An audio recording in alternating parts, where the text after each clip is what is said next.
Narito na ang tunay na pagbabago ng jeepney modernization para sa Pilipino na tumutugon sa totoong mukha ng kulturang Pinoy.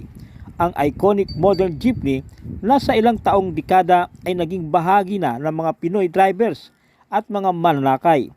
Pinoy man o turista na higit na hinangaan sa iba't ibang panig ng mundo. Ang nasabing iconic jeepney ay milyon-milyong Pilipino na ang nakinabang dito. Marami na rin ang umunlad ang kabuhayan dahil sa iconic jeepney na ito.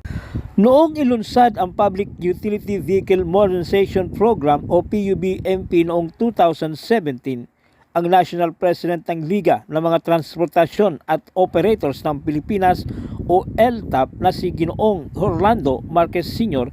ay siyang proponent ng iconic modern jeepney. Ang iconic modern jeepney ay tunay na tumutugon sa mga pamantayan ng gobyerno.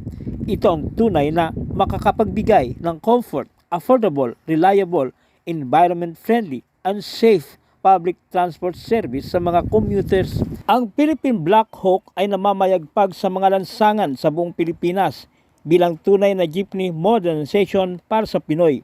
Ito rin ang magsusulong ng tunay na economic growth and development ng bansa. Kaya tara na ating tangkilikin ang sariling atin, ang iconic modern jeepney, ang Philippine Black Hawk, ang tunay na kabalikat ng pamahalaan sa pagsusulong ng makabagong transportasyon.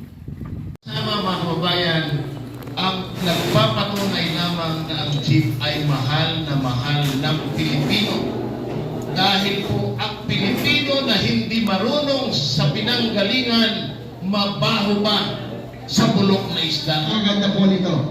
Siguro po kami sa panig po ng Aduda, gusto ko pong suportahan ito na buong buo na kung saan sana po ang hinihiling ko lang po sa inyo na sana magkaroon po tayo ng planta rito na kung saan para makinabang po yung mga Pilipino rin magkaroon sila. Halimbawa po yung anak ng mga driver namin na pwedeng magtrabaho sa inyo ay mabigyan natin sila ng trabaho. At ito na po, tinatawag natin modernization.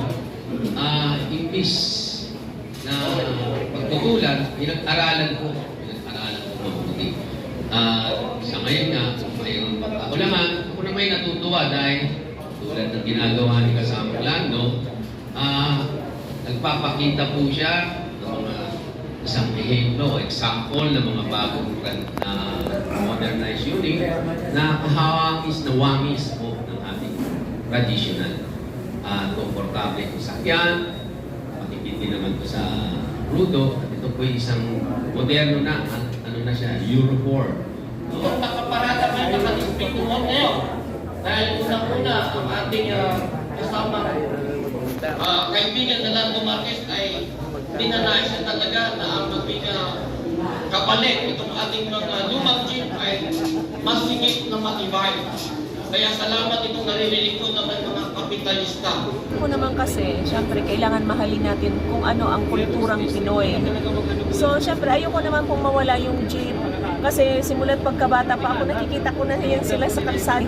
So, nung malaman ko, napapalitan nga, na hindi naman siya mukhang jeep, nalungkot ako noon. Kaya nag-usap kami mag-asawa na kailangan, kung imo-modernize natin yung jeep, kailangan yung look niya, as in jeepney talaga. Kaya naisipan namin itong ganitong design para naman makita pa rin sa buong Pilipinas kung gaano kaganda ang jeepney. Dahil alam ko na importante ito sa atin, mahalaga to sa atin kasi ito yung sasakyang panlupa ng Pilipinas.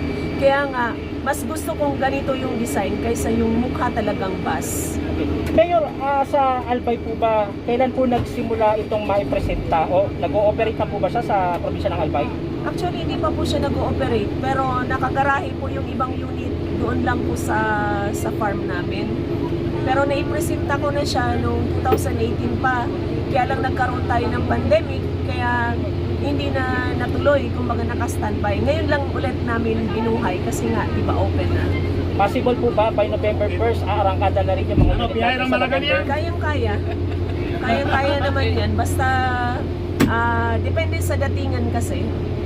Pero, ang plano kasi nga namin, before ba 2018, dito na gawin yung manufacturing plant ng jeepney na to para isa pang makatulong talaga sa kabuhayan ng mga Pilipino dahil magkakaroon din talaga ng mga trabaho dahil sa laki rin talaga ng kailangan ng palitan ng buong Pilipinas, malaki talaga ang magiging mabibigyan ng trabaho.